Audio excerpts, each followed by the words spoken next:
The crystal glasses shattered against polished oak as 70-year-old Harrison Caldwell clutched his throat, his eyes bulging with terror as foam spilled from his lips. Around the grand dining table, his sons, daughters, and grandchildren began their own violent descents into death, their screams echoing through the stone walls of Blackridge Estate. The roasted venison that Junira Valtren had prepared with such deliberate precision now delivered its fatal payload to 3 generations of the Caldwell family. This was the moment when 26 years of brutality culminated in a single act of calculated vengeance that would shake the foundations of Virginia's western territories. The dining hall of the Caldwell ranch house carried the scent of burning cedar from the fireplace and felt heavy with the autumn chill that pressed against windows overlooking the Appalachian foothills. Junira stood motionless near the serving table, her weathered hands folded over her cotton apron, watching the family of her oppressors die with the same expressionless face she had worn through decades of enslavement. Before we jump back in, tell us where you're tuning in from, and if this story touches you, make sure you're subscribed, because tomorrow I've saved something extra special for you. The Caldwell family reunion of October 1852 had drawn relatives from across 3 states to Blackridge Estate, a sprawling ranch house carved into the Virginia highlands where tobacco wealth had built stone walls thick enough to withstand both winter storms and the screams of those who served within them. Junira Valtren had spent 4 days preparing the feast that would bring them all together, her hands moving with the practiced efficiency of someone who had cooked for this family since she was 9 years old. The venison roast glistened with herb butter as she carried it to the table where 3 generations of Caldwells waited with the entitled impatience of people who had never questioned their right to be served. Harrison Caldwell sat at the head of the table, his 70 years evident in the liver spots that decorated his hands but not in the sharp cruelty of his pale gray eyes. He had built this empire through the labor of people he purchased like livestock, establishing traditions of violence that his sons and grandsons had inherited along with his property. To his right sat his eldest son, William Brown Caldwell, 48 years old, and already grooming his own sons to continue the family legacy of exploitation. To his left, daughter Charlotte Wilson Caldwell had traveled from her husband's estate in Kentucky, bringing her own household servants who whispered nervously about the reputation of Blackridge's treatment of enslaved people. The younger generation filled the remaining chairs, faces flushed with wine and anticipation of the meal that Junira now served with mechanical precision.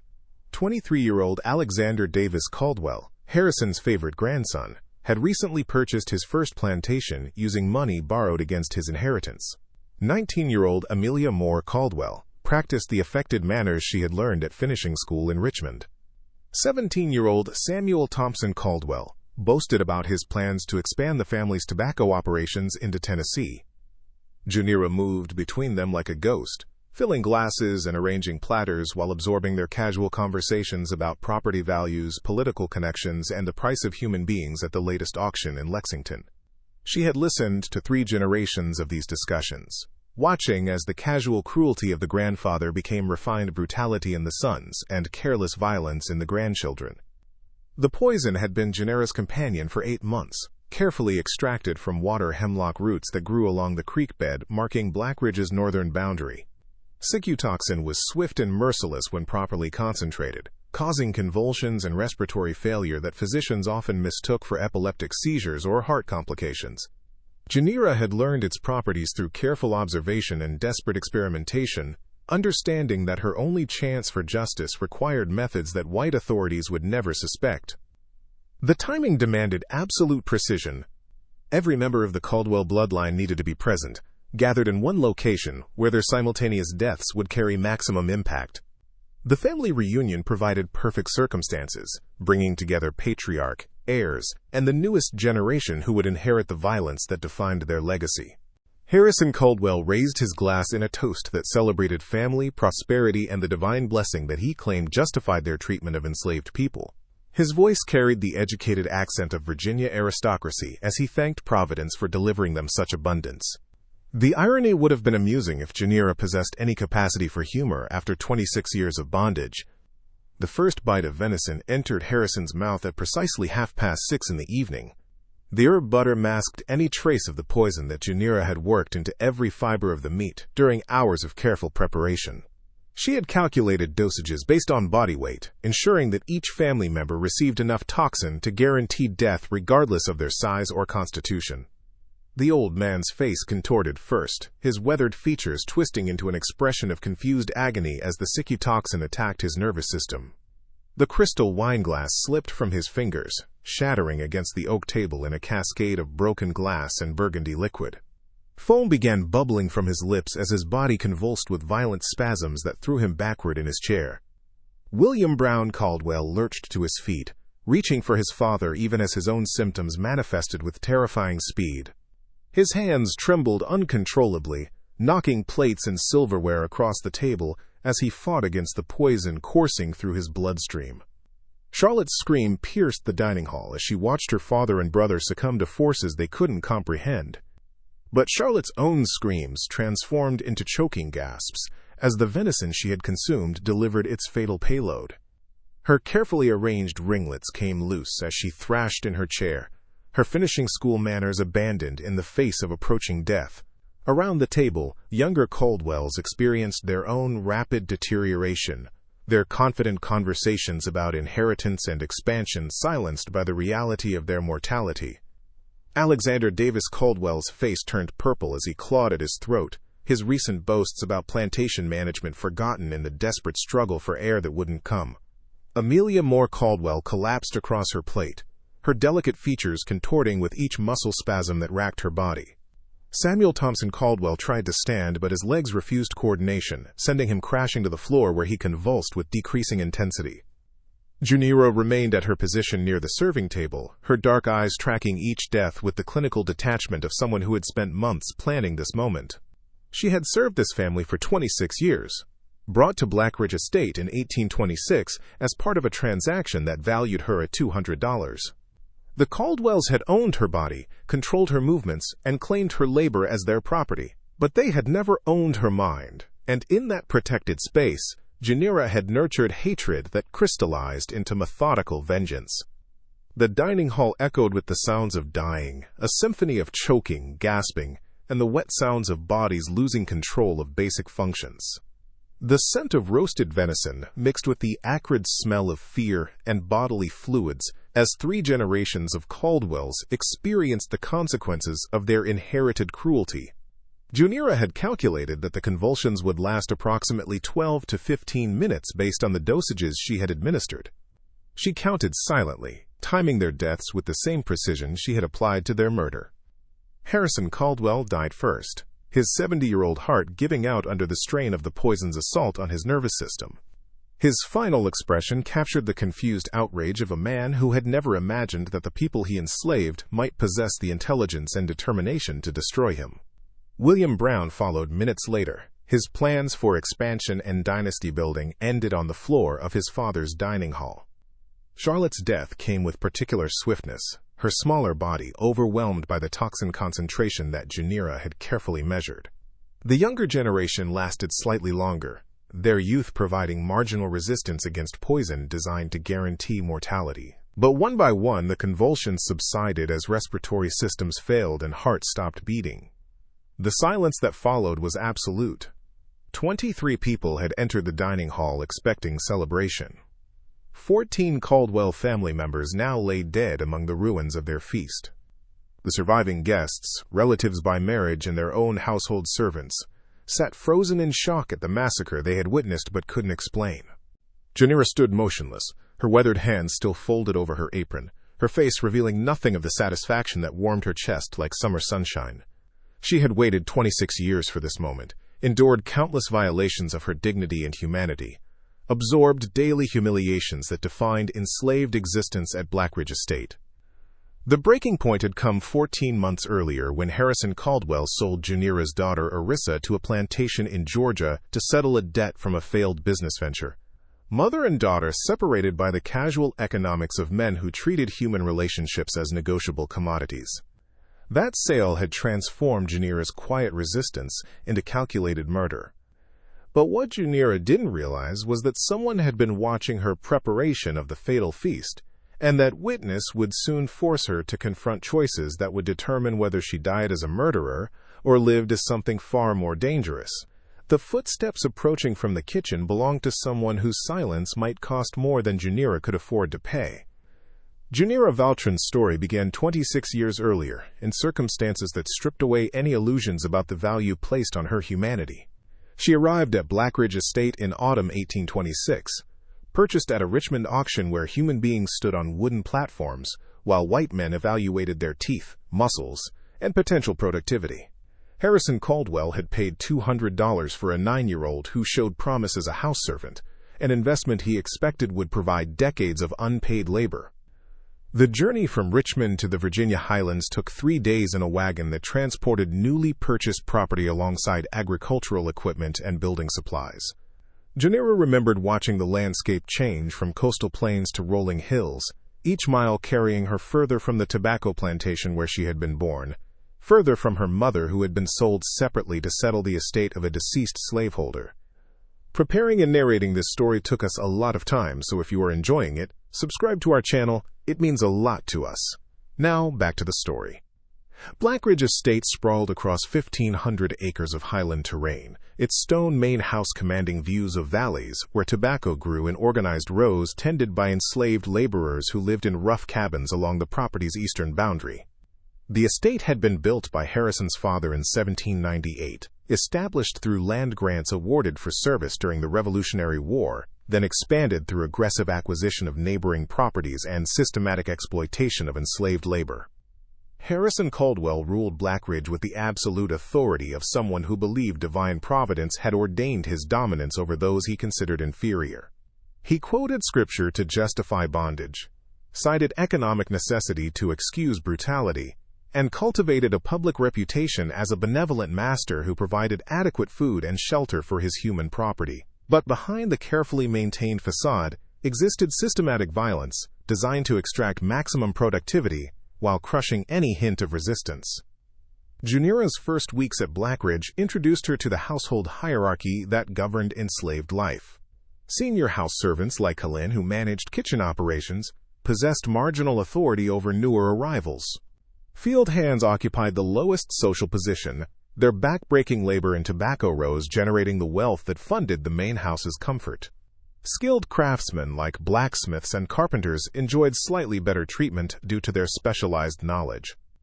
But everyone understood the fundamental reality that shaped their existence. They were property, valued in estate inventories alongside livestock and farm equipment, subject to sale or punishment at their owner's discretion, denied legal protection or recognition of their humanity by laws designed to maintain white supremacy. The education Junira received at Blackridge was brutally practical. She learned to move invisibly through rooms where white family members discussed their lives, to anticipate needs before they were voiced, to absorb casual cruelty without visible reaction. She mastered cooking, cleaning, and the thousand small tasks that maintained household operations, while developing the psychological armor necessary for survival in circumstances designed to destroy human dignity. Harrison's wife Rebecca had died in 1830, leaving him to raise 2 sons and a daughter with the assistance of enslaved women who provided childcare, education, and emotional support that white society refused to acknowledge. Junira became nursemaid to William Brown and Charlotte, attending their childhood illnesses, teaching them basic literacy before formal tutors arrived, absorbing their casual cruelties as they learned to exercise power over those who served them. The violence at Blackridge operated on multiple levels. Physical punishment for perceived infractions was common, administered with whips kept hanging in the stable as constant reminders of consequences for resistance or incompetence. But the deeper violence came through systematic denial of family bonds, forced separation of mothers from their offspring, and the constant threat of sale that kept everyone compliant through fear of worse conditions elsewhere. Junira had watched friends sold away from Blackridge to settle Harrison's debts or fund his expansion plans. She had witnessed brutal punishments for minor infractions, had absorbed daily humiliations that reinforced her supposed inferiority. She had learned to hide her intelligence, to perform ignorance and servility, while maintaining an inner life that her oppressors never imagined existed. The years accumulated like scars. Junira turned 16 in 1833, working 14-hour days that began before dawn, and ended long after the Caldwell family retired to bedrooms where she had turned down their linens and lit their fires. She turned 21 in 1838, her youth consumed by labor that generated wealth she would never share. She turned 30 in 1847, her body bearing the accumulated damage of decades spent serving those who viewed her suffering as inevitable cost of their prosperity. But 1851 brought changes that transformed Junira's quiet endurance into active planning for revenge. She gave birth to a daughter that spring, a circumstance that occurred through violence she had no power to prevent or refuse. Harrison Caldwell exercised what he considered his property rights over Junira's body, resulting in a pregnancy that produced Irisa in April 1851. The baby girl represented both hope and terror for Junira. Hope that perhaps this new life might experience something better than bondage. Terror that she had brought someone into existence who would suffer the same violations, the same denials of humanity, the same systematic destruction of dignity that had defined her own experience. For 14 months, Junira poured every fragment of love she possessed into her daughter. She sang to Irisa in the moments stolen between household duties. She taught her words and simple songs, despite knowing that literacy was forbidden for enslaved people. She imagined impossible futures where her daughter might somehow escape the circumstances that had imprisoned 3 generations of their family. But Harrison Caldwell's failed investment in a Tennessee land speculation deal created debts that demanded immediate payment in summer 1852. Rather than sell productive tobacco land or compromise his own lifestyle, he chose to liquidate assets he considered most expendable.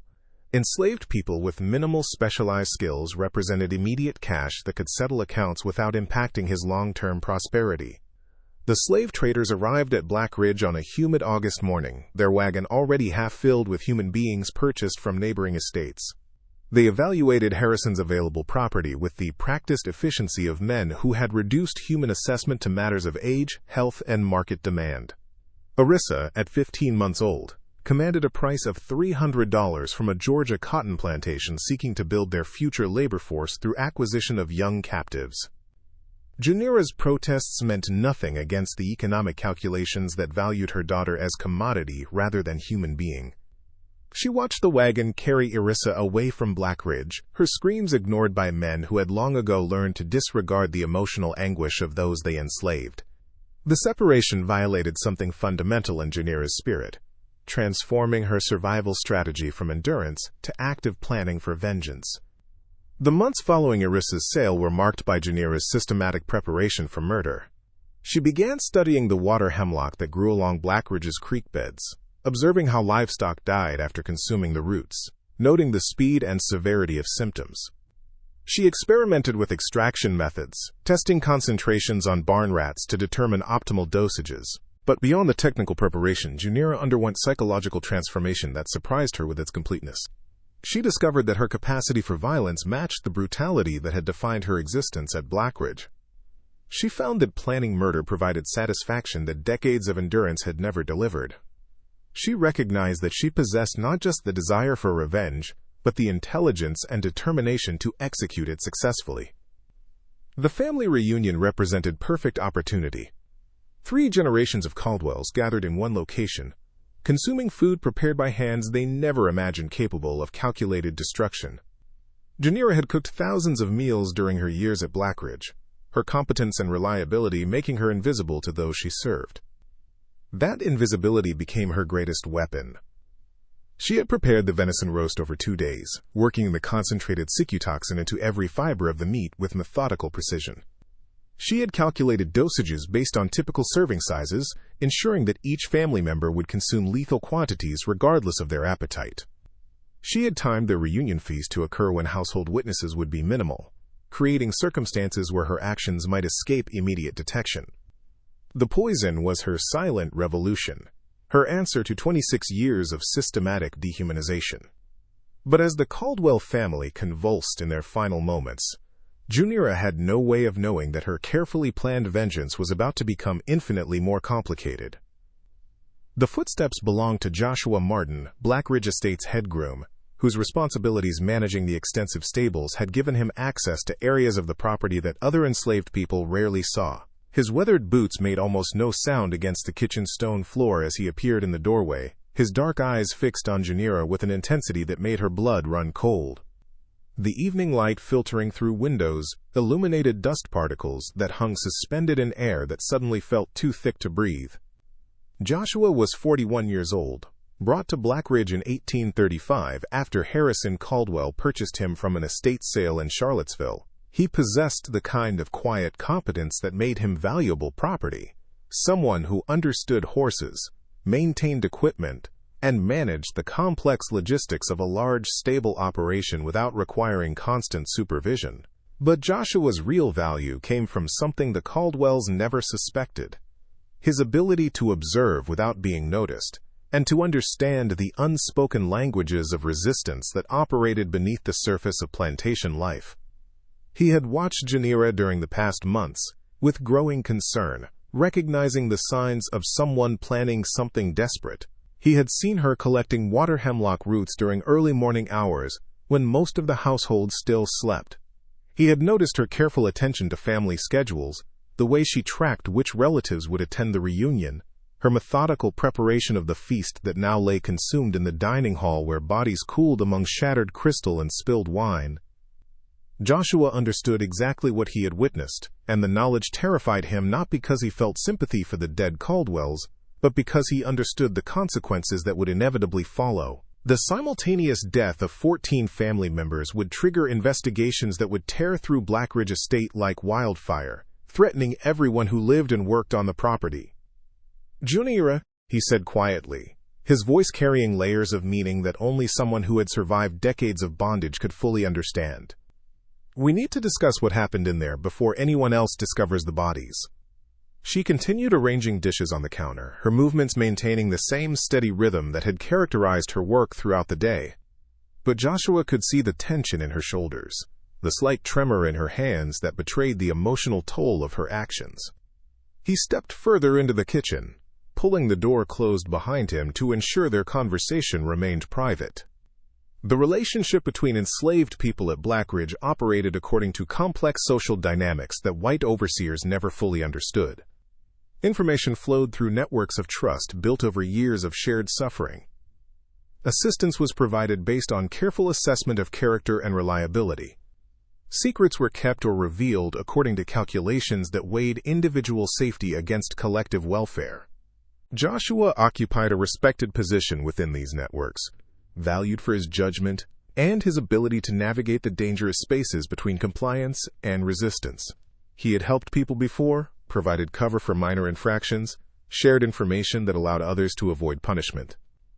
But Junira's actions represented something far beyond the usual boundaries of plantation resistance. "You know what's coming when they discover this," Joshua continued, moving closer but maintaining the respectful distance that plantation hierarchy demanded even among enslaved people. "Federal marshals, professional investigators, interrogations of everyone on the property. They'll want someone to blame, and they won't stop until they find answers." Junira finally turned to face him, her expression revealing layers of exhaustion, satisfaction, and something that looked almost like relief. She had carried the weight of her plan alone for months, and the completion of her revenge had left her simultaneously fulfilled and empty. "They sold my Arissa," she said simply, as if those 3 words explained everything that mattered about her decision to commit mass murder. Joshua nodded slowly. He had been present when the slave traders came for Junira's daughter, had watched a mother's heart break as her 15-month-old was loaded onto a wagon bound for Georgia. He understood the grief that had motivated her revenge. But he also understood the mathematics of retaliation in a society built on white supremacy and violence. "I know what they took from you," he said carefully. "Everyone here knows. But this," he gestured toward the dining hall where the bodies lay, "this threatens all of us. The Caldwell relatives who survived will demand justice. They'll bring authorities who won't care about guilt or innocence. They'll just want someone to hang, and they'll torture people until someone gives them a name."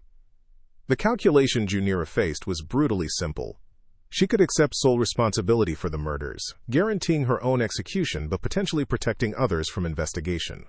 Or she could allow Joshua to help her create a cover story that might save her life while risking broader consequences for Blackridge's entire enslaved population. But before she could respond, Joshua revealed something that changed the nature of their conversation entirely. "You're not the first person at Blackridge who's fought back," he said quietly, his words carrying implications that made Junira reassess everything she thought she understood about resistance on the estate. "And you won't be the last. But now you need to decide whether you die alone as a murderer, or whether you live as part of something larger." The revelation struck Junira like physical force. Joshua wasn't simply offering to help her avoid punishment. He was revealing the existence of organized resistance that had been operating at Blackridge for years, conducting their own quiet war against the violence that defined their existence. He moved to the window overlooking the main approach road, checking for signs of arriving visitors or returning household servants. Time was becoming their enemy. The surviving Caldwell relatives and their servants would soon overcome their shock and begin demanding explanations. Authorities would be summoned. Investigations would commence with speed driven by the horror of 14 simultaneous deaths. "There's a way through this," Joshua said, returning his attention to Junira. "But it requires absolute trust between us, and it means you can never speak the truth about what you did tonight. Not to anyone. Not ever." Junira studied his face with the intensity of someone whose survival depended on reading human nature accurately. 26 years of bondage had taught her to recognize deception, manipulation, and false promises in their countless variations. But she also recognized something else in Joshua's expression, the look of someone offering genuine partnership rather than exploitation. What he proposed would transform her from isolated avenger into member of a conspiracy that had been building for years throughout Virginia's western territories. Enslaved people at multiple estates had developed networks of communication and mutual support, sharing information about cruel masters, assisting those who attempted escape, and occasionally delivering justice through methods their oppressors never suspected. The network operated on principles of careful recruitment and absolute secrecy. Members were chosen based on demonstrated courage, intelligence, and commitment to collective welfare over individual safety. They communicated through coded songs, shared information at church gatherings, and provided mutual protection against the constant threats that defined their existence. Joshua had been part of this network since 1840, recruited after he demonstrated both competence and discretion during a crisis that threatened multiple families. He had helped coordinate assistance for runaways, had provided intelligence about patrol schedules and safe routes, had occasionally intervened to prevent punishments that would have caused permanent harm or death. But the network needed people with access to plantation main houses, individuals who could gather intelligence, forge documents, and operate with the trust of white families who never imagined their loyal servants might be working against them. Junira's successful murder of 14 Caldwells had demonstrated capabilities that made her potentially valuable for operations that required both intelligence and ruthlessness. "What you did tonight proves you have the courage and commitment we need," Joshua explained, his voice barely above a whisper. "But continuing to live, continuing to fight, that requires different kind of strength. It means becoming someone who can lie convincingly, who can maintain perfect composure under interrogation, who can watch opportunities for justice and know when to act and when to wait." The choice facing Junira was more complex than simple survival. Joshua was offering her purpose beyond revenge, a role in resistance that could affect dozens or potentially hundreds of lives beyond her own. But accepting his offer meant abandoning the moral clarity that had sustained her through months of planning. She would need to become someone capable of calculated deception, strategic patience, and violence measured by collective benefit rather than personal satisfaction. The dining hall remained silent except for the settling sounds of bodies and the distant call of evening birds outside windows that overlooked valleys where other enslaved people worked until darkness made labor impossible. Junira stood at a crossroads between death as an avenger and life as something far more dangerous, a soldier in a war that most people didn't know was being fought. Joshua's plan emerged with the methodical precision of someone who had spent years studying the vulnerabilities in plantation security and white authority structures. Blackridge Estate operated on predictable routines that created opportunities for those observant enough to recognize them. The estate overseer, a brutal man named Nathaniel Pierce, typically spent evenings in the quarters he maintained near the tobacco fields, drinking whiskey and terrorizing anyone unfortunate enough to attract his attention. The house servants who hadn't attended the reunion feast were currently at their own cabins, unaware of the massacre that had occurred in the main house. But the plan Joshua proposed required more than simply concealing evidence. It demanded that Junira transform her act of mass murder into something that would generate confusion rather than clarity, spreading suspicion in directions that would protect the guilty, while implicating the innocent in ways that serve the network's larger purposes. The venison was contaminated, Joshua said with quiet authority, his years of observation informing every detail of his fabrication. Not intentionally poisoned, but spoiled meat that went bad during preparation. Natural causes. Tragic, but explainable given the warm autumn weather we've been having. Junira stared at him with growing understanding. Joshua wasn't just offering to help her avoid execution. He was proposing they transform 14 murders into an accident of food preservation, creating a narrative that would satisfy authorities seeking simple explanations for complex events. The Caldwell family would become victims of misfortune rather than vengeance, their deaths a tragedy that reinforced white fears about the dangerous environment they inhabited, rather than revealing the sophisticated resistance operating under their noses.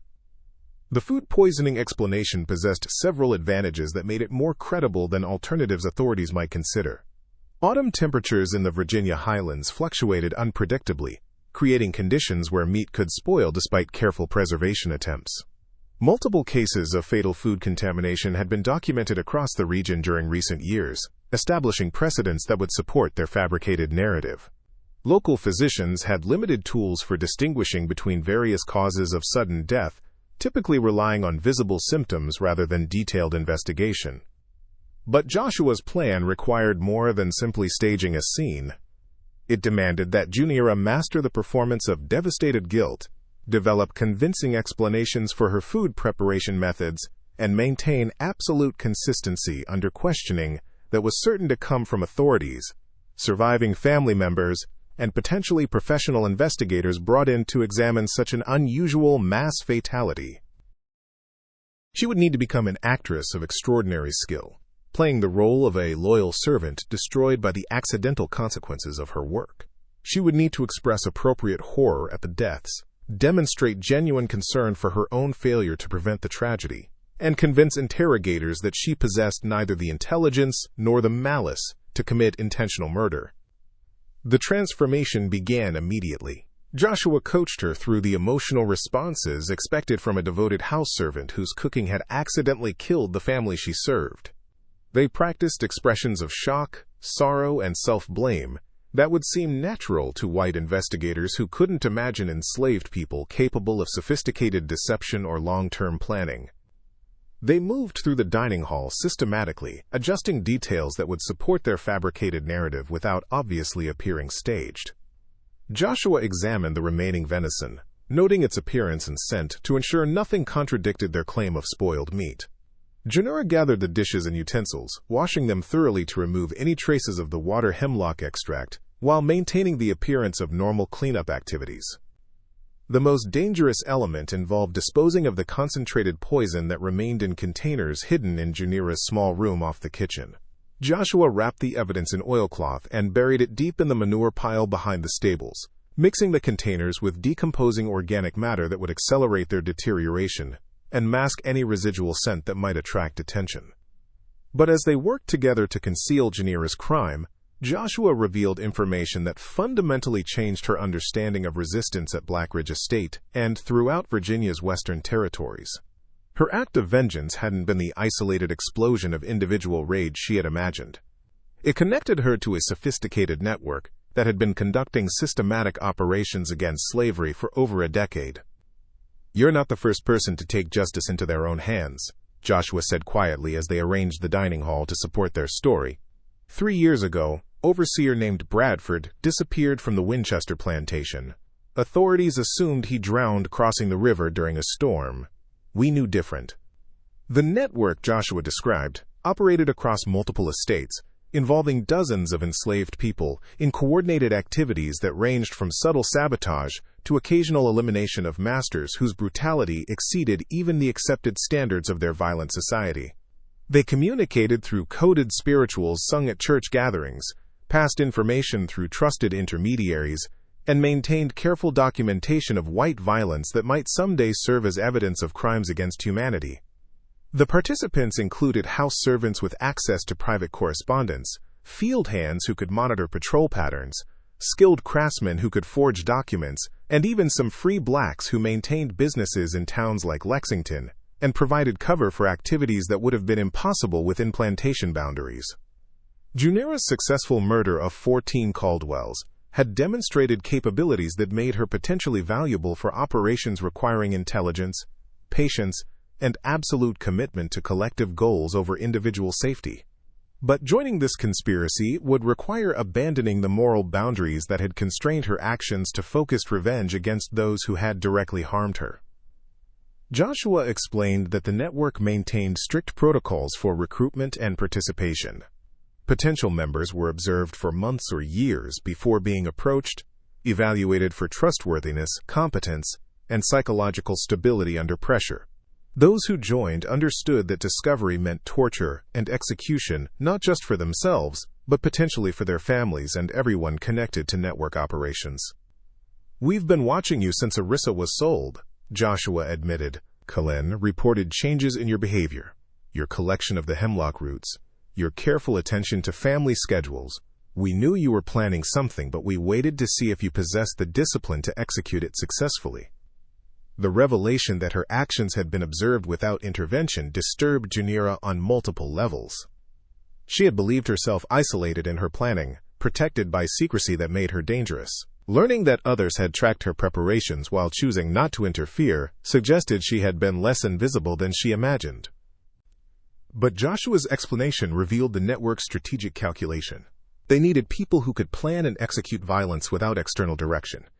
Individuals whose commitment to resistance came from internal conviction rather than peer pressure or abstract ideology. Junira's willingness to murder 14 people to avenge her daughter demonstrated exactly the kind of ruthless determination that made effective resistance possible.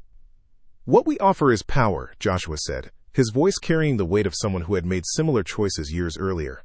"But the price is everything you thought you understood about right and wrong. You'll be asked to do things that would have horrified the person you were before tonight. You'll need to become someone who can calculate violence like white men calculate profits, measuring lives against strategic advantage." The philosophical implications struck Junira with unexpected force. She had committed mass murder from rage and grief, emotions that felt comprehensible even in their extremity. But what Joshua proposed required transforming her capacity for violence into a tool deployed according to collective decisions made by people she had never met, in service of goals that extended far beyond her personal suffering. The network's ultimate objective was nothing less than the systematic undermining of slavery throughout Virginia's western territories. They provided assistance to runaways seeking freedom in northern states, sabotaged plantation operations to reduce profitability, documented atrocities that might someday support legal challenges to the institution, and occasionally eliminated particularly brutal masters whose deaths sent messages that resonated throughout white society. But they also made difficult calculations about acceptable losses, strategic timing, and the balance between immediate action and long-term effectiveness. Sometimes they assisted escape attempts they knew had limited chances of success, because the attempts themselves served propaganda purposes that advanced broader goals. Sometimes they allowed brutal punishments to proceed without intervention, because intervening would have exposed network operations and compromised future activities. Junira's recruitment wasn't just about gaining another participant. It was about incorporating her elevated position within the Caldwell household into operational planning that could affect dozens of future actions. Her access to correspondence, her knowledge of family business dealings, her trusted status following the tragedy, all represented intelligence assets that could be leveraged for network purposes. "If you join us," Joshua concluded, "you'll never be able to tell the truth about tonight. Not to authorities, not to other enslaved people outside the network, not even to yourself in moments of doubt. You'll carry the weight of 14 deaths while performing grief and guilt for audiences who would kill you if they knew what you really are." The kitchen had grown dark while they talked, evening shadows consuming the space where Junira had spent 26 years preparing meals for people who never questioned their right to her service. Outside, the first stars appeared over mountains that had witnessed generations of violence and resistance, indifferent witnesses to human struggles that played out beneath their ancient slopes. Junira stood at the threshold of a transformation more profound than anything she had imagined when planning her revenge. Joshua offered her purpose beyond personal satisfaction, but accepting would require becoming someone she barely recognized. A predator hunting those who had once hunted her, a strategist calculating deaths with the same cold efficiency her oppressors applied to managing human property. The surviving Caldwell relatives discovered the bodies at 7:30, their screams shattering the evening quiet and bringing household servants running from their quarters with expressions of manufactured shock. Junira stood among them, her face a perfect study of horrified confusion, while her mind tracked every detail of the unfolding chaos to ensure nothing contradicted the narrative she and Joshua had constructed. Martha Caldwell, Harrison's sister-in-law, who had traveled from her own estate near Staunton, was the first to enter the dining hall. Her piercing shriek brought others rushing through doorways to confront the scene of mass death that transformed the family reunion into a nightmare that would haunt Virginia society for generations. Junira's performance began with a carefully calibrated display of disbelief transforming into devastated comprehension. She pushed through the gathering crowd to view the bodies, her gasp perfectly timed, her stumble toward the nearest chair convincingly unsteady. Other house servants supported her with genuine concern, their own shock authentic even as Junira's reaction was meticulously rehearsed. Dr. Hayes frowned, considering the question with professional seriousness that made Junira's heart race. "Certain bacterial toxins can be extraordinarily potent," he replied carefully. "And if the contamination was concentrated in specific portions of the meat that happened to be served to family members, while other portions remained relatively safe, that could explain the pattern we're observing." The explanation satisfied Anderson enough to prevent immediate challenge, but Junira recognized that the lawyer's suspicion hadn't been fully extinguished. He would continue examining details, looking for inconsistencies that might reveal alternative explanations for the massacre.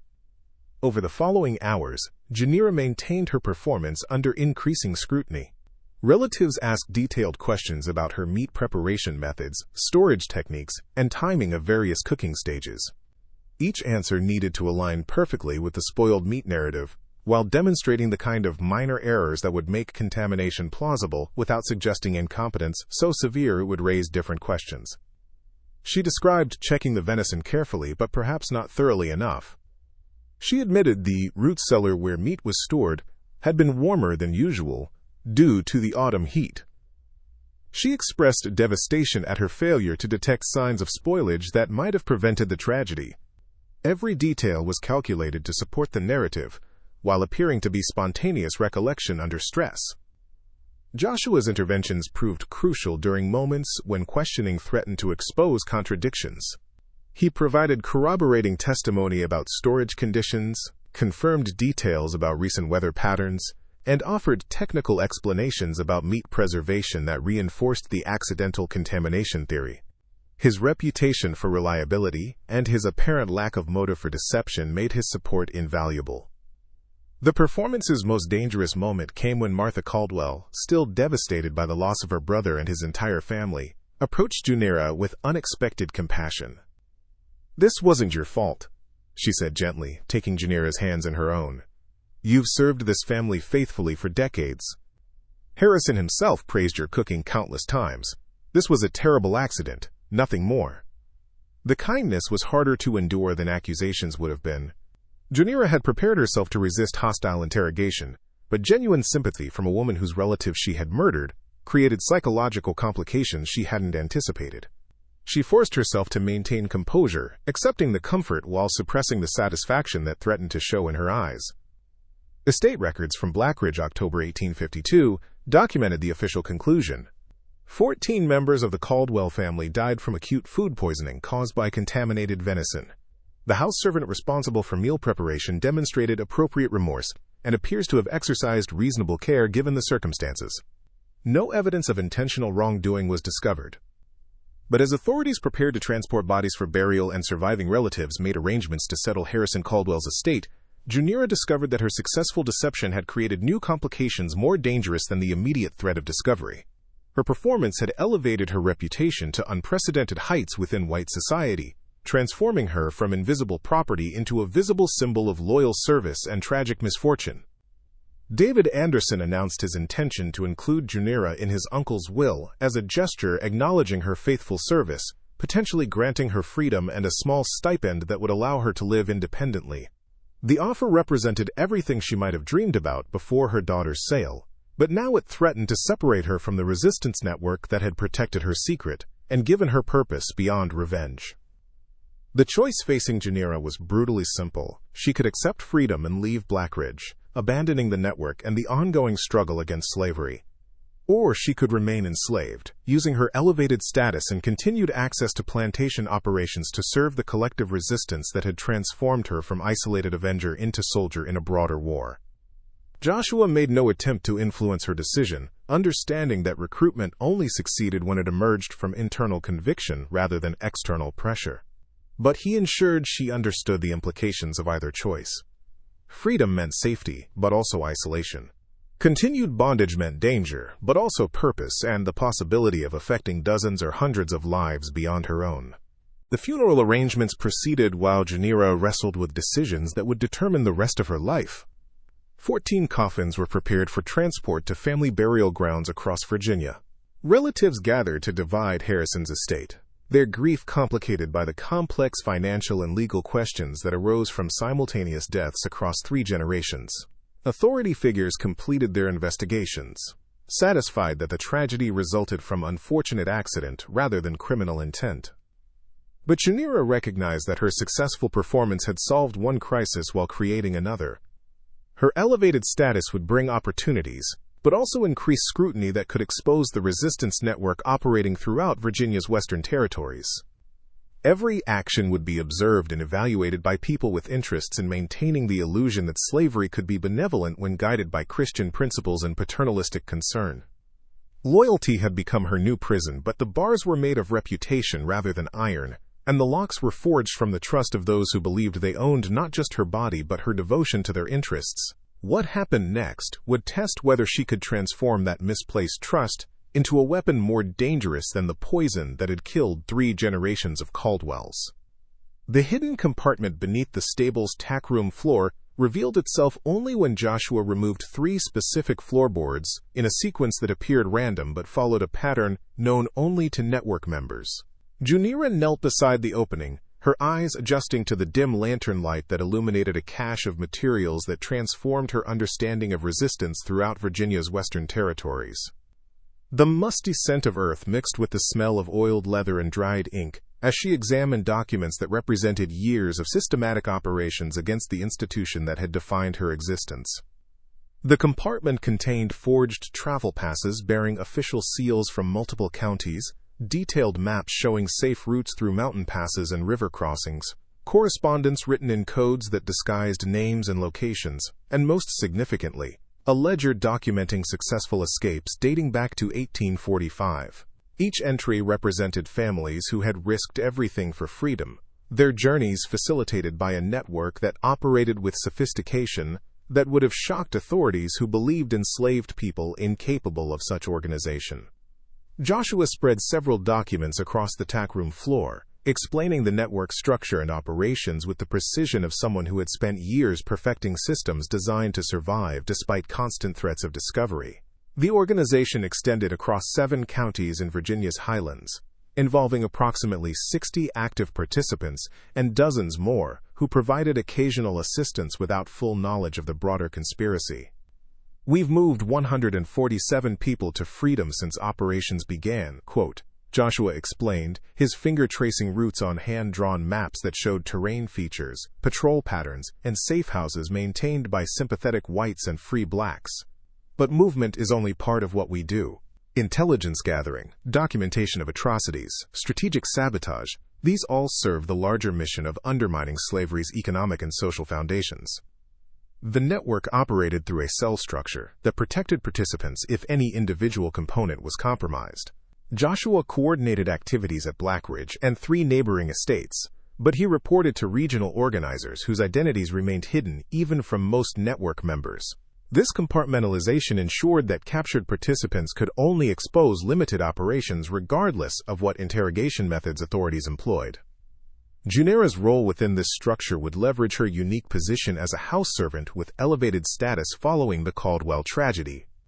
Her access to correspondence, financial records, and private conversations made her valuable for intelligence operations that required understanding white society's internal dynamics.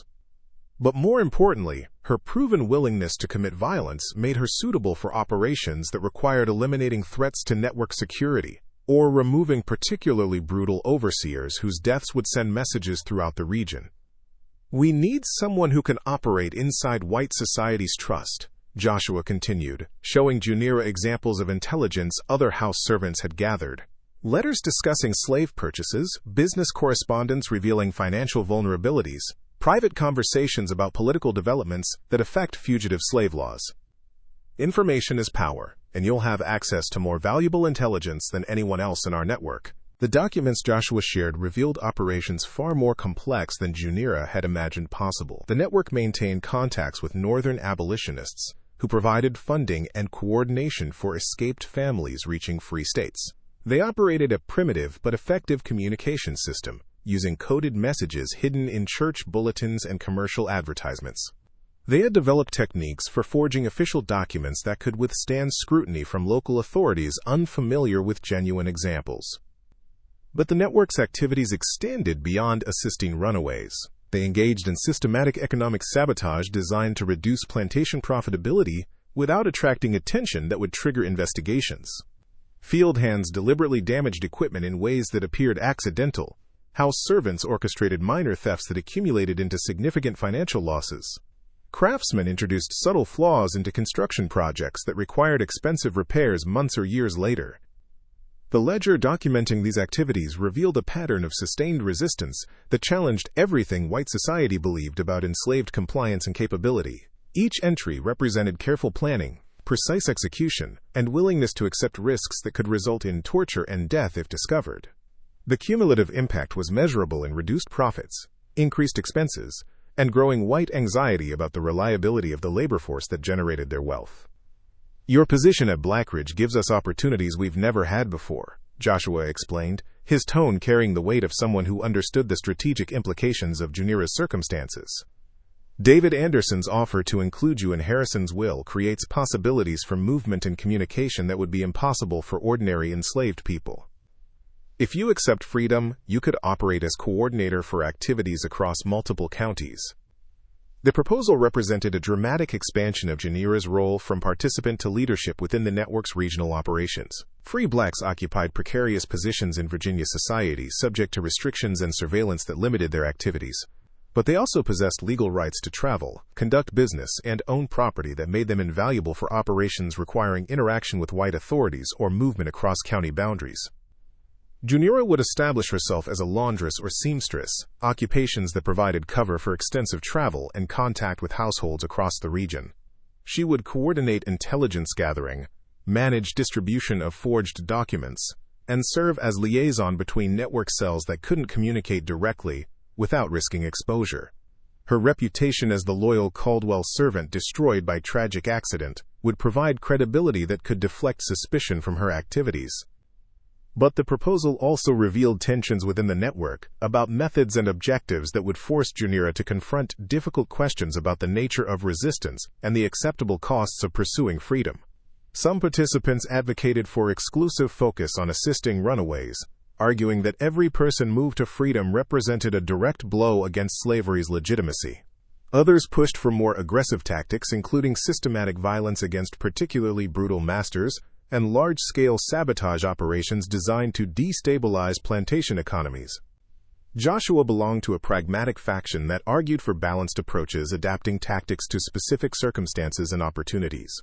He believed successful resistance required both dramatic actions that captured attention and patient intelligence work that created conditions for sustained operations. But he acknowledged that disagreements about methods sometimes created friction that threatened network cohesion. "Last year we lost contact with our Lexington cell after they attempted an operation that regional leadership opposed," Joshua admitted, his expression reflecting the costs of internal disputes. 6 people were captured, interrogated, and executed. "We never learned whether they were betrayed by an informant or simply made tactical errors, but their deaths accomplished nothing except proving that courage without discipline leads to disaster." The cautionary tale reinforced lessons Junira was still learning about the difference between individual revenge and collective resistance. Her murder of 14 Caldwells had succeeded because she planned carefully, maintained perfect security, and executed with precision. But that same action could have destroyed the entire network if she had been less capable, or if circumstances had exposed connections between her operation and broader resistance activities. Network protocols required that all significant operations receive approval from regional coordinators who assessed risks against potential benefits and strategic timing. Individual initiatives were discouraged, not because leadership doubted participants' courage or commitment, but because uncoordinated actions could expose networks that had taken years to establish and protect. If you join us fully, you'll surrender some autonomy in exchange for support and resources you couldn't access alone, Joshua explained. You'll be asked to postpone actions you believe are justified because timing isn't optimal. You'll watch opportunities pass because leadership judges the risks too high. You'll need to trust decisions made by people you've never met, based on information you don't possess. The psychological adjustment required to move from individual avenger to disciplined network participant was profound. Junira had spent months planning and executing her revenge according to her own timeline and priorities. Accepting collective discipline meant subordinating her judgment to organizational decisions that might contradict her instincts or desires. But the network offered resources that transformed what was possible: forged documents that could facilitate complex operations, financial support for bribes and provisions, intelligence about patrol schedules and authority movements, connections to sympathetic whites who could provide cover or assistance, safe houses where operations could be planned without surveillance. Most importantly, the psychological support of knowing she wasn't fighting alone against forces that seemed overwhelming. Joshua introduced Junira to other network members over the following weeks, each meeting conducted with elaborate security precautions that reflected the mortal danger all participants faced. She met Colin, who had been documenting atrocities at Blackridge for 8 years, maintaining detailed records that might someday serve as evidence in legal challenges to slavery's legitimacy. She met Thomas, a blacksmith whose position allowed him to travel between plantations repairing equipment while gathering intelligence and facilitating communication between isolated cells. She met Hannah, a free black woman who operated a boarding house in Staunton that served as way station for runaways moving through the region. Hannah's legal status provided cover for activities that would have been impossible for enslaved people, but her freedom came with constant surveillance from authorities suspicious of any black person operating independently in white society. Each introduction revealed new dimensions of the resistance network's scope and sophistication. These weren't desperate people taking random violent actions against their oppressors. They were disciplined operatives conducting systematic campaigns designed to undermine slavery's economic foundations, assist those seeking freedom, and document atrocities that revealed the institution's fundamental brutality. Junira's first assignment as a full network member involved gathering intelligence about David Anderson's legal practice and his connections to slave trading operations in Richmond. The lawyer's offer to grant her freedom created the perfect cover for developing a relationship that could provide access to information about fugitive slave law enforcement, professional slave catcher operations, and political developments affecting the network's activities. She would accept his offer, establish herself as a free woman operating a laundry business, and use her position to gather intelligence while coordinating resistance activities across multiple counties. The irony was perfect. Her successful murder of the Caldwell family had elevated her status to the point where she could operate with freedoms and access that would have been impossible as enslaved property. But as Junira prepared for this transition, events were unfolding that would test whether the network's careful planning could survive unexpected complications. Federal authorities had become increasingly aggressive in pursuing fugitive slave cases, and professional slave catchers were developing new methods for infiltrating the support networks that assisted runaways. The careful balance between security and effectiveness that had protected operations for years was beginning to collapse under pressure from forces that understood far more about resistance activities than the network had realized. The question was a trap designed to test whether she possessed botanical knowledge that might extend to poisonous plants. Junira provided a list of common cooking herbs, rosemary, thyme, sage, descriptions, that demonstrated competence without suggesting the sophisticated understanding required to extract and concentrate toxins from water hemlock. And you're certain no other plants or substances came into contact with the meat during preparation? Foster pressed, his eyes fixed on her face with unsettling intensity. "Nothing but what I always use for roasting," Junira replied, allowing slight defensiveness to color her tone in ways that suggested innocent pride, wounded by implications of negligence or incompetence. The interrogation continued for over an hour, probing every aspect of her story while searching for inconsistencies that might reveal alternative explanations for the mass fatality. Marshal Webb returned repeatedly to questions about who had access to the kitchen during meat preparation, whether she had noticed any unusual visitors or activities, if any household members had expressed grievances against the Caldwell family. But the most dangerous moment came when Dr. Foster produced a small vial containing liquid extracted from tissue samples he had somehow obtained, despite the rapid burials that should have prevented such collection. "I'll be conducting chemical analysis on this material," he announced, watching Junira's reaction carefully. "Modern science has developed techniques for identifying specific toxins even in decomposed tissue. If the deaths resulted from something other than natural food contamination, my examination will reveal it." The threat was clear and terrifying. Junira maintained her expression of confused concern, while her mind raced through implications and potential responses. If Foster's analysis detected sicutoxin, the entire fabrication would collapse and investigations would expand to encompass everyone connected to household operations.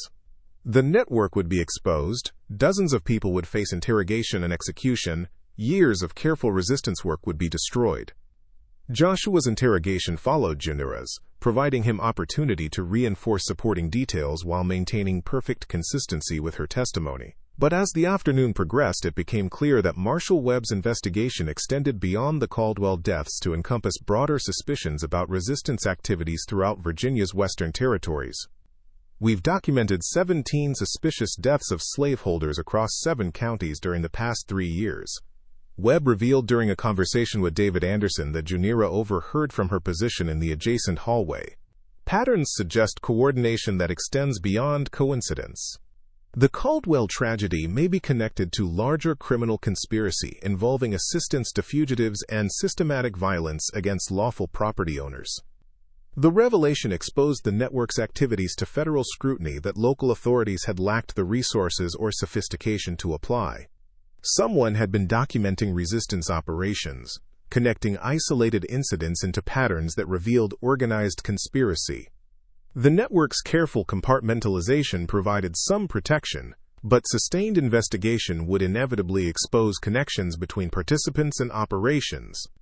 That evening, as federal officials established themselves in guest quarters for an extended stay at Blackridge, Joshua revealed that the network faced its gravest crisis since operations began. "We have intelligence that Webb is working with professional slave catchers who've infiltrated assistance networks in 3 counties, he explained during a hurried meeting in the stable. "They've captured 2 of our coordinators and extracted information under interrogation. We have perhaps 48 hours before they connect enough evidence to begin mass arrests." The network's response required immediate and decisive action. Regional leadership ordered suspension of all escape operations and destruction of compromising documents. Safe houses were evacuated and abandoned. Participants with elevated exposure risk received warnings to flee north before arrests began. The sophisticated resistance organization that had moved 147 people to freedom was collapsing under pressure it couldn't withstand. But the crisis also created unexpected opportunities. Federal authorities' focus on the broader conspiracy meant less attention to specific details of individual incidents like the Caldwell deaths. If Dr. Foster's analysis revealed poisoning, investigators might attribute it to the larger criminal network rather than focusing exclusively on Junira's role. The distinction could mean the difference between her execution and her survival as a witness who might provide information about other participants. Joshua presented the choice with brutal clarity. "Leadership has authorized evacuation for anyone whose exposure risk exceeds acceptable thresholds," he said quietly. "You can flee north tonight with assistance from guides who know routes federal patrols haven't compromised. Or you can remain at Blackridge, maintain your performance, and use your position to gather intelligence about the investigation that might help protect others." The decision facing Junira carried implications far beyond her personal survival. Fleeing would save her life but abandon the network at its moment of greatest vulnerability. Remaining meant accepting mortal danger, while potentially providing intelligence that could help others escape or avoid capture. Her choice would reveal whether her commitment to collective resistance exceeded her instinct for self-preservation. The federal marshal's presence transformed Blackridge from a place where Junira had achieved vengeance into a battlefield where larger forces contested for control over the future of slavery in Virginia's western territories. What she decided in the next few hours would determine not just her fate, but potentially dozens of lives connected to resistance networks across the region. Junira made her decision while standing in the stable darkness, watching frost crystals form on windows that overlooked valleys where her daughter had been taken 14 months earlier. She would remain at Blackridge, maintaining her performance while gathering intelligence that might protect the network that had given her purpose beyond revenge. The choice meant accepting probable death, but it also meant her life would count for something larger than personal survival. Dr. Foster's chemical analysis results arrived 3 days later, delivered by courier from the Medical College of Virginia, in sealed documents that Marshal Webb opened in the library with David Anderson present as legal representative of the Caldwell estate. Junira served coffee while straining to observe their reactions, searching for clues about whether her carefully constructed deception had survived scientific scrutiny. The tissue samples contain evidence of toxic alkaloids consistent with water hemlock exposure, Dr. Foster's report stated in technical language that transformed suspicion into documented fact. The concentration and distribution patterns suggest intentional administration rather than accidental contamination. This finding warrants investigation into potential criminal conspiracy. The words should have meant Junira's immediate arrest and execution. But Marshal Webb's response revealed the unexpected protection provided by the broader investigation into resistance networks across Virginia's western territories. Federal authorities had convinced themselves they were pursuing organized conspiracy involving dozens of participants, and that conviction made them dismiss the possibility that a single enslaved woman could have planned and executed such sophisticated murder. This confirms our suspicions about the criminal network operating throughout the region, Webb announced, his interpretation of the evidence shaped by assumptions about enslaved people's capabilities and the nature of resistance activities. The Caldwell family was targeted as retaliation for Harrison's vocal support of stronger fugitive slave laws. The poisoning demonstrates the level of coordination and planning these conspirators possess. David Anderson's legal instincts recognized opportunity in Webb's misinterpretation. If the deaths resulted from organized conspiracy rather than individual action, then surely the household staff should be considered victims of manipulation rather than willing participants, he argued, positioning Junira and others as innocents exploited by mysterious outside agitators rather than as potential perpetrators. The narrative that emerged from subsequent investigations bore almost no resemblance to actual events, but it served the interests of white authorities who needed explanations that didn't challenge their fundamental assumptions about slavery and racial hierarchy. Federal reports attributed the Caldwell poisonings to a sophisticated resistance network, allegedly directed by Northern abolitionists, planned by educated free blacks, and executed through manipulation of loyal household servants who unknowingly facilitated the crime. Junira was officially cleared of intentional wrongdoing, her reputation as devoted servant actually enhanced by the finding that she had been deceived by conspirators who exploited her trust and access. The irony was so profound it nearly broke through her carefully maintained composure. She had planned and executed the murder of 14 people, but white society's inability to imagine her capable of such intelligence and determination transformed her from perpetrator into victim. But the investigation's consequences extended far beyond Junira's personal circumstances. Marshal Webb's pursuit of the alleged conspiracy led to arrest of 17 people across 5 counties, including 3 actual network participants whose connections to resistance activities were exposed through sustained interrogation and betrayal by informants seeking leniency. The network that had moved 147 people to freedom suffered devastating losses that would take years to rebuild. Joshua disappeared during the first wave of arrests, warned by intelligence contacts that his name had appeared in documents seized from captured coordinators. He fled north through routes he had helped establish, becoming one more escapee whose freedom was purchased through knowledge he possessed about safe passages and sympathetic contacts. His absence removed one of the network's most experienced operatives from Virginia operations, but it also protected information that could have exposed dozens more participants. The resistance network reorganized under new leadership that implemented enhanced security protocols learned from the catastrophic losses of 1852. They established more rigorous compartmentalization, developed better methods for detecting infiltrators, and shifted focus from ambitious operations to sustainable activities that could survive increased federal scrutiny. The work continued, but the scope and frequency of operations never returned to the levels achieved before Marshal Webb's investigation. Junira accepted David Anderson's offer of freedom in January 1853, establishing herself as a laundress in Staunton, with financial support the lawyer provided as fulfillment of his uncle's supposed intentions. Her new life provided cover for continued involvement in resistance activities, though her role shifted from direct operations to intelligence gathering and coordination that leveraged her connections to white society. She never saw her daughter Arissa again. The girl remained enslaved on a Georgia cotton plantation, growing up without her mother, another victim of the economic system that treated human relationships as negotiable commodities. Junira sent letters through underground channels, hoping they might somehow reach her daughter, but she received no confirmation that the messages ever arrived. The separation remained an open wound that never fully healed. But Junira's actions at Blackridge Estate achieved something that outlasted her personal suffering. The murder of 3 generations of Caldwells sent shockwaves through Virginia's slaveholding aristocracy, forcing them to confront the possibility that the people they enslaved might possess both the intelligence and the determination to destroy them. The fear generated by that recognition contributed to intensifying tensions that would eventually explode into civil war. Historical records from the period reveal subtle changes in how slaveholders approached security and surveillance of their human property. Poisoning incidents increased across the South during the 1850s, whether through actual attempts or heightened white anxiety that transformed accidents into suspected conspiracies. The psychological impact of cases like the Caldwell poisonings eroded the complacent confidence that had characterized antebellum plantation society. Joshua Martin survived his escape to Canada, where he joined communities of formerly enslaved people who continued supporting resistance activities in the South.